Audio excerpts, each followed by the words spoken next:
Om Agyana Timirandasya Gyana Kena Shalakaya Shakshu Militanjena Tasmasi Gurave Nama Nama Om Vishnu Padaya Krishna Pristaya Bhutale Simate Bhaktivedanta Swami Nitinamini Namaste Sarasvati Devi Gauravani Pracharini Nivishesha Sunyavadi Paschatya Shatarine He Krishna Karuna Sindhu Dinabandhu Jagatpati Gopiksha Gopika Kanta Radha Kanta Namostute Tapcha Kanchana Gorangi Radhe Vindavanisvari Vrishabhanu Sute Devi Panamami Hari Priye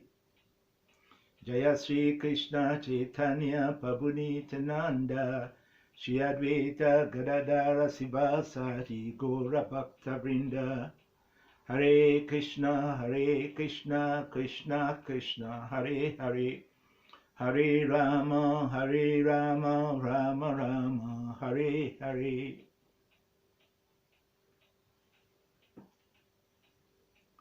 So as I was preparing for the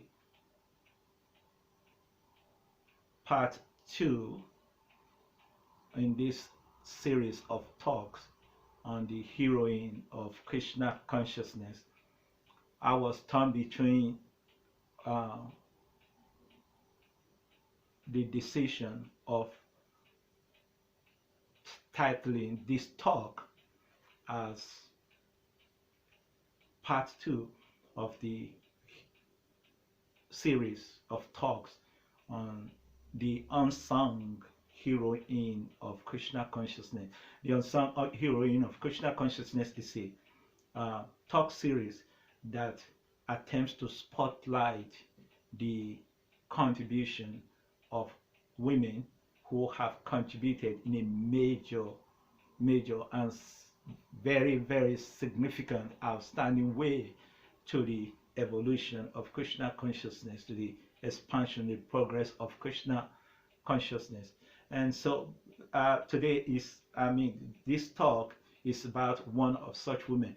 But I was actually in a dilemma. I was torn between titling this as The Woman Who Saw Tomorrow or The Unsung Heroine of Krishna consciousness. But I kind of settled to the fact that what the two would do. But this is the second part of the series of talks, the unsung heroine of Krishna consciousness, and the title, The Woman Who Saw Tomorrow, that we can keep as a subtitle at the back of our mind, because indeed this is what she did. She saw tomorrow. And our talk is going to be featuring the significance of the book Srimad Bhagavatam. So in the first 3 verses of Srimad Bhagavatam, it says, Om Namo Bhagavate Vasudevaya Jamadyasya Yata Nyaya Itaratas-chateshu Abhigyan Swarat Tene Brahma Ridaya Adikavaye Muyatiya Suraya Tejo Varimridam Yatha Vinimayo Yatra Trisago Milsa Damna Swena Sada Nirasta Kohakam Satyam Param Dimahi.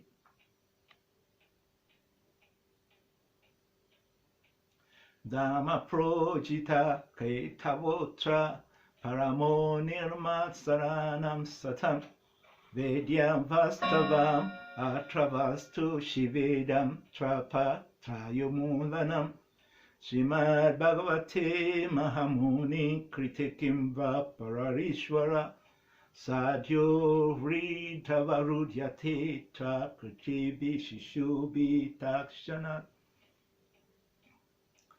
Nigama Kapataro Galitam Phalam Sukhamoka Amrita Dravasam Yutam Pibata Bhagavatam Rasamalaham Muho Aho Rasikabu Vibhavuka.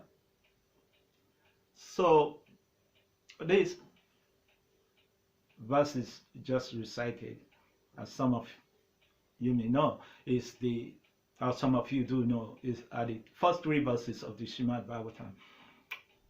But I like to, Om Namo Bhagavate Vasudevaya, of course, obeisance to the Supreme Personality of Godhead, and of course, it describes the quality of the Supreme Personality of Godhead. Jamadi Asya Yata, he is the source, the origin of everything. Jamadi Asya Yata, Unyavad Itara Star, he is directly and indirectly conscious of everything. Itara Chateshu Abigan, he is completely aware of everything. Swarat, and he is independent. So this is the Bhagavatam is I'll try to avoid the detail of this, because the point I want to make is not really about this verse. We will be discussing this in another talk, but the point is this. We'll start from the 3rd verse. Nigamaka pataro galitam phalam sukha mokad amrita drava samyutam Vibhata Bhagavatam Rasamalayam Muhu Aho Rasika Bovi Bhavuka. Aho, exclamation, like calling the boy. But here he says Nigama Kapataro, the desire fulfilling tree. This book, Srimad Bhagavatam, is the desire fulfilling tree of the Vedic literature. And those who like to drink nectar of rejuvenation of their soul, they will come to seek this book.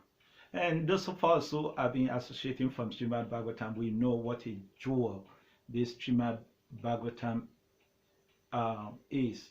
So let's quickly look at the verse. Anatupasanam Shakshat. Again, this is found in Srimad Bhagavatam, and it is very, very important verse. We want to start from there. Anatupasanam Shakshat Bhakti Yoga Adukshaje. Lokas Janato Vishram Chakrit Satvata Samhitan. The word anartha means, in Sanskrit, in English, means, artha means, wealth or desirable things.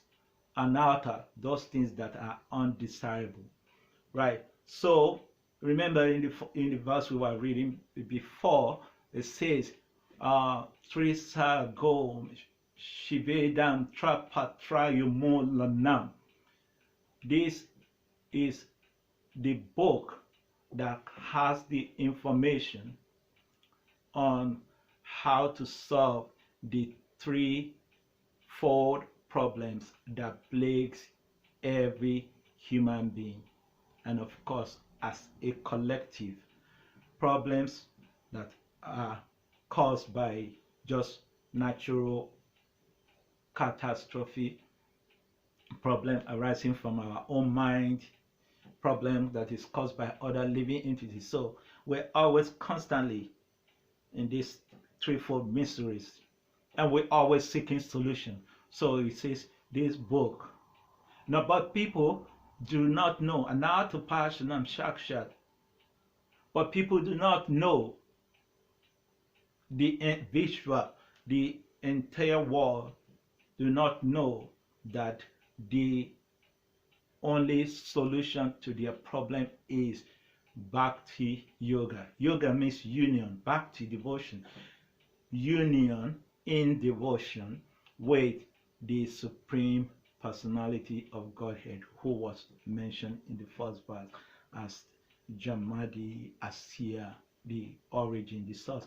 And we all know, just by common sense, that by anything, when it is connected to its source, which is its natural habitat, then it performs, it gives its optimal performance. So, Anatapasana Shaksha Bhakti Yoga Adokshajayi Lokas Janato Vishwan Sakri Sarvata. So the living entities are always suffering. There's so much suffering by natural occurrences, problems caused by other living entities, and problem even caused by our own mind and our own, that by our own decision and choices that we make at different times. And so we're always looking for the solution, but the solution is found by no one knows. Therefore, Vyasadeva compiled or spoke this Srimad Bhagavatam.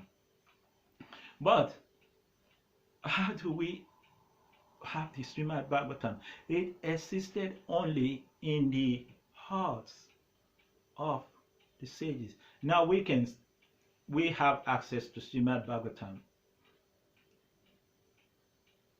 but this is a gift to the world, especially to the community of devotees, by Utara Devi. Utara is the mother of Pariksit, the wife of, and Utara was the wife of Abhimanyu, the son of Arjuna, who Krishna, as we already know, spoke the Bhagavad Gita to. So we're going to try to make this as brief as possible. So at the end of the Kurukshetra war, the Brahmana Ashwatthama, he released his Brahmastra. Now the Brahmastra weapon is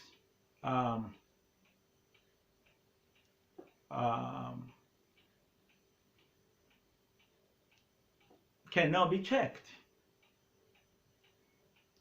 Cannot be checked. If it is released, it does the job. And there is, it actually is called the ultimate weapon because there is no any shield against it. So just to make this brief, so Ashwatthama, the Brahmana Ashwatthama, had released the Brahmastra weapon targeted on Utara, who was then pregnant, to kill her. So Utara saw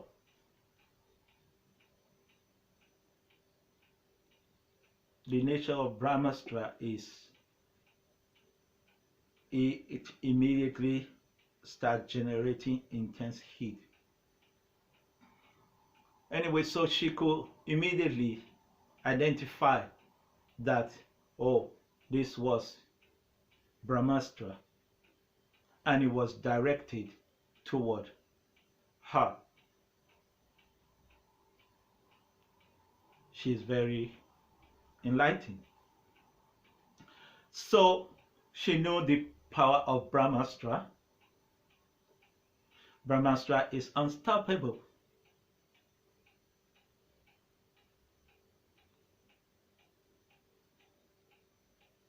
She knew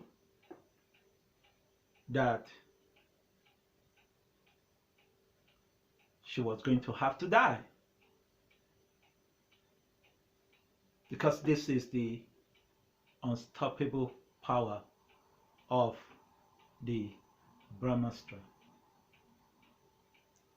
So it is within this period, this point of critical mass, this point of intense emotional poignancy that she rescued the entire humanity and gifted the devotees the Srimad Bhagavatam. This split seconds that she had to choose this critical moment, she took a decision that literally changed the course of human society and gifted the human society, and especially the community of Krishna consciousness practitioners, this unprecedented gift, Srimad Bhagavatam. So she saw the Brahmastra approaching her. Well, we know the debate between within the abortion community, pro-life and of course pro-abortion.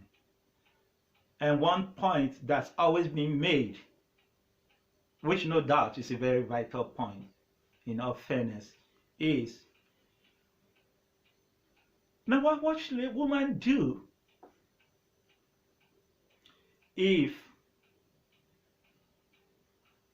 her life is threatened by the pregnancy?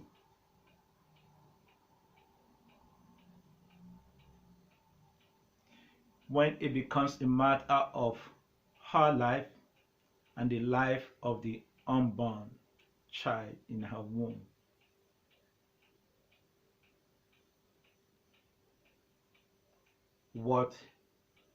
That's a tough decision. And of course, as we all know, self-preservation is the first principle of life. You can't really blame anyone for that.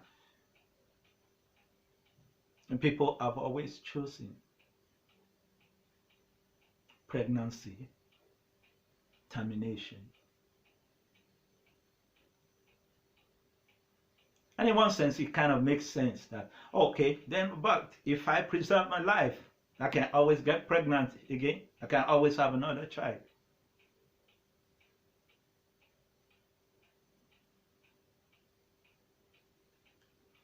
So this was the same kind of situation that Utara faced. The Brahmastra, which is many times more lethal than the modern nuclear weapon, was released against her to annihilate her.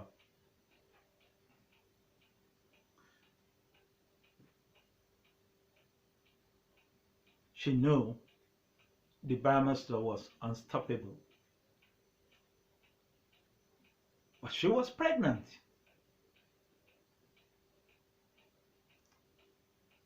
So this is a point of critical mass. So what we see here is the depth of her Krishna consciousness. Just like they have a saying, the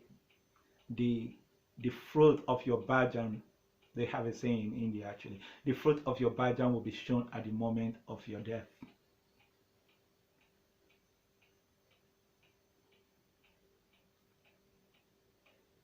So I have said many times that for a devotee who is practicing Krishna consciousness,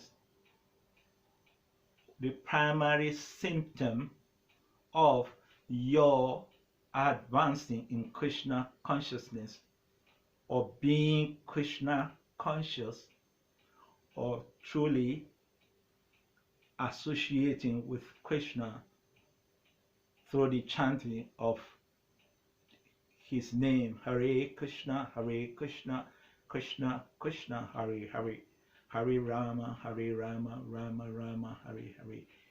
The primary symptom of that is that you will notice that your level of compassion is increasing.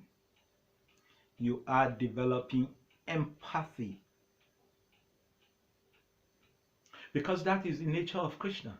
That is the primary, not just the primary nature of Krishna, is his most outstanding nature. Without that, no Krishna. This is his primary nature. Therefore, we find it in his pranam. A Krishna Karuna Sindhu, Krishna, ocean of compassion. Empathy, to feel the pain of someone else. Compassion, to synchronize yourself with someone else's passion. This is the special attribute of a Krishna conscious person.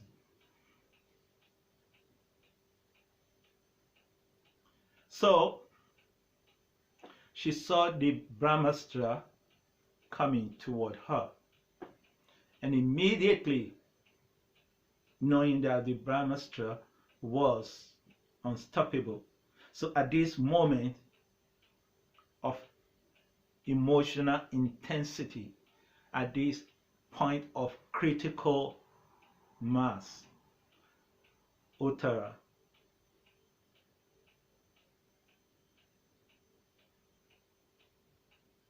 turned to the right source. So she started praying to Krishna. Pahi, Pahi, Mahayogi, Deva, Deva, Jagat. Pahi, save me, save me.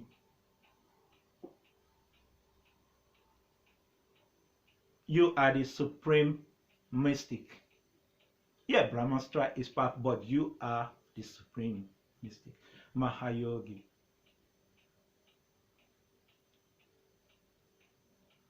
Now, I've said many times that Sanskrit is a high context language.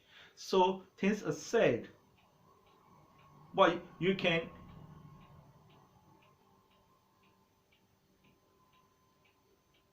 dig and dig and dig into the mind field and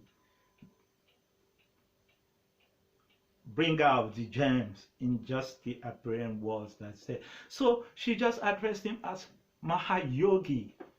Pahi, Pahi, Mahayogi. Now she understood that, yeah, Brahmastra is unstoppable, and usually it's released by yogic power, but you are the supreme mystic.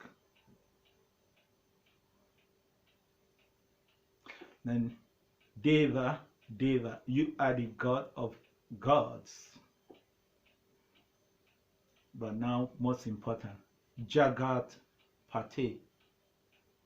Now, she's deliberately said this word, Jagat Pate, reminding Krishna. And we're going to explain that. Jagat Pate, you are the Jagat, universe. Pate, father. You are the father of the universe. So she's letting him know that if you did not do something right now, then the universe will be lost. in darkness, in ignorance. And because you're the Father of the universe and you have compassion for them,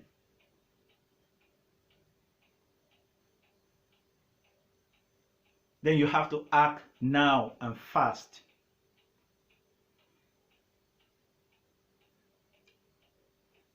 Remember, this is also in Krishna's pranam. Hey Krishna Karuna Sindhu Dina Bandhu Jagat Pate. So Utara is saying that here. Deva Deva Jagat Pahi Pahi Mahayogin Deva Deva Jagat Pate.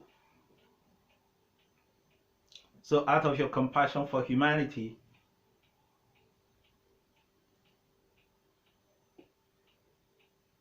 your offsprings, then you have to do something. So this, she's invoking the intrinsic qualities of Sri Krishna.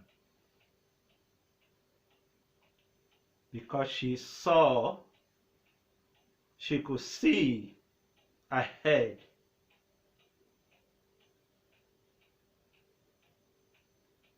the appearance of Srimad Bhagavatam.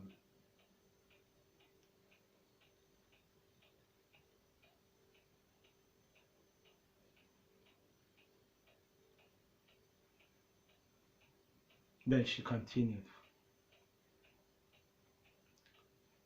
This weapon, Brahmastra, have been directed toward me. And please,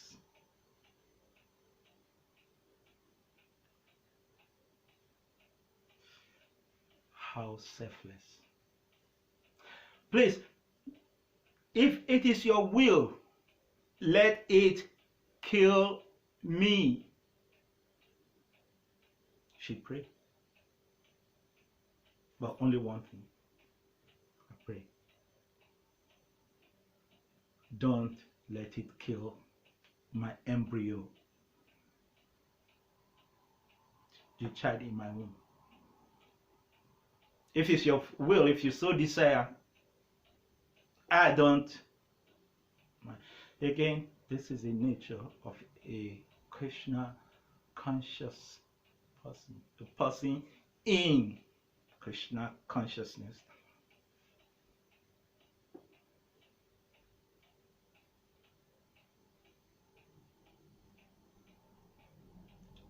So she prayed. Let it, if it's your will. But you tried in my womb.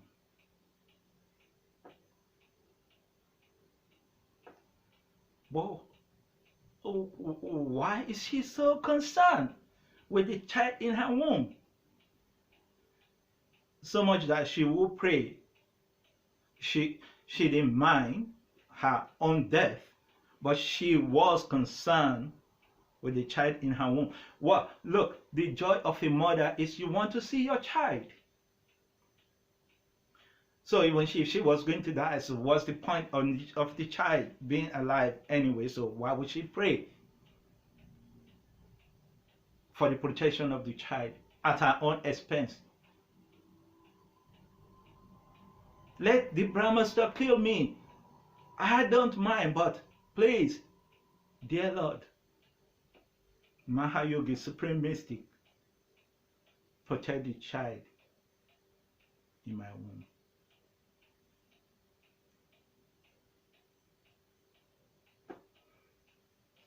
Selfless. Absolutely selfless. Because she was thinking, because she saw tomorrow, because she was thinking and she knew what child was in her womb.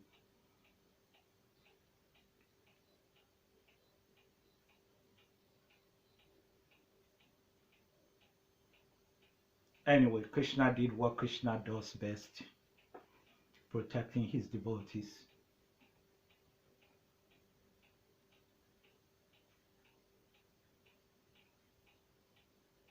So Krishna saved her, saved the child in the womb. What we're just about to show that she was not really, her concern was not really the child in the womb, but the role that child was going to play in the evolution of human consciousness on the planet. That without that,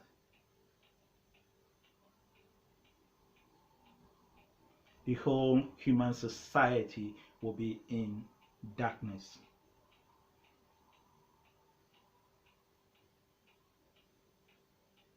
Ignorance. Because this Srimad Bhagavatam is the light of the world. So Krishna saved her and saved the child. And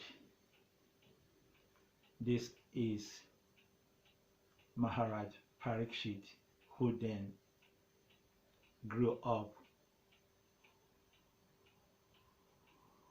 to become the emperor of the world and was ultimately under the curse of a Brahmin to die in 7 days.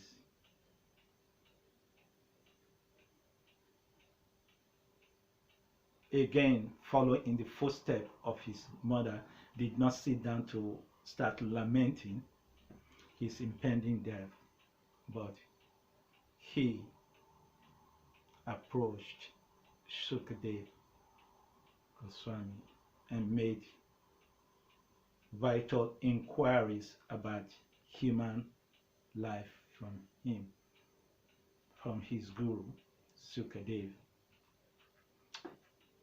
And from that interaction, we have the Srimad Bhagavatam. So in conclusion, without Utara